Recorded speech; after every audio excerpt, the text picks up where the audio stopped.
સુરત ગ્રામીણ પોલીસે ગેરકાયદે વ્યાજખોરી સામે જાગૃતિ અભિયાન શરૂ કર્યું છે। કામરેજ, માંડવી, ઓલપાડ, પલસાણા અને ઉમરપાડા વિસ્તારોમાં સેમિનાર યોજાયા। સુરત ગ્રામીણ પોલીસે ગેરકાયદેસર વ્યાજખોરી સામે જાગૃતિ અભિયાન શરૂ કર્યું છે। કામરેજ, માંડવી, ઓલપાડ, પલસાણા અને ઉમરપાડા વિસ્તારોમાં સેમિનાર યોજાયા હતા, જ્યાં લોકોને સાહુકારોના શોષણથી બચાવવા અને સરકારી યોજનાઓ વિશે જાણકારી આપવામાં આવી। આ કાર્યક્રમમાં પોલીસ મહાનિરીક્ષક પ્રેમવીરસિંહ, ગ્રામ્ય પોલીસ વડા હિતેશ જોઈસર, કડોદરા જીઆઈડીસી પોલીસ સ્ટેશનના ઇન્સ્પેક્ટર ભાવિક શાહના નેતૃત્વમાં યોજાયેલ કાર્યક્રમમાં નગરપાલિકા અધિકારીઓ, સરપંચો અને સ્થાનિક લોકોએ ભાગ લીધો હતો। બેંક લોન, સહકારી સહાય યોજનાઓનો અને કાનૂની સલાહની માહિતી આપવામાં આવી હતી।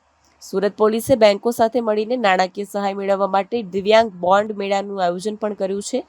આ અભિયાન ગેરકાયદેસર વ્યાજખોરી રોકવા અને લોકોને આર્થિક રીતે સશક્ત બનાવવા માટે મહત્વપૂર્ણ છે। કેમેરામેન હકીમ શેખ સાથે વસીમ હાસમીનો રિપોર્ટ, આઝાદ ન્યૂઝ, સુરત। કડોદરા પોલીસ દ્વારા આજરોજ કડોદરા પોલીસ સ્ટેશન વિસ્તારમાં નગરપાલિકા હોલ ખાતે લોન મેળાનું આયોજન કરવામાં આવેલ, જેમાં કડોદરા પોલીસ દ્વારા જે પોલીસ સ્ટેશન વિસ્તારમાં જે અલગ અલગ બેંકો આવેલ છે તેના અધિકારી કર્મચારીઓને હાજર રાખવામાં આવેલ અને તેઓ દ્વારા પબ્લિકને કઈ લોન કેવી રીતે મળી શકે, તેમજ રાજ્ય સરકાર તેમજ કેન્દ્ર સરકાર દ્વારા કઈ લોનો મળે છે એ બધી લોન વિશે માહિતગાર કરવામાં આવેલ। તેમજ પોલીસ દ્વારા આ લોન મેળો જો કરવામાં આવેલ, જેનો મુખ્ય હેતુ કે કેટલાક અસામાજિક તત્વો કે જે લોકો ઊંચા દરે પબ્લિકને લોન આપે છે અને તેમને ઊંચા વ્યાજ દર વસૂલ કરીને તેમનું શોષણ કરે છે, તેવા લોકોથી જાગૃત થવા માટે અને તેવા લોકો વિરુદ્ધમાં પોલીસ સ્ટેશનમાં ફરિયાદ આપવા માટે અને આવો કોઈ વ્યક્તિ તેમના આજુબાજુમાં કંઈક કરતું હોય, આવું કોઈ લોન ઊંચા વ્યાજ દરે આપતું હોય અને ગેરકાયદેસર હોય તો તે બાબતે પોલીસને જાણ કરવા માટે, એમને જાગૃત કરવા માટે આ લોન મેળાનું આયોજન કરવામાં આવેલ, જેમાં કડોદરા નગરપાલિકા તેમજ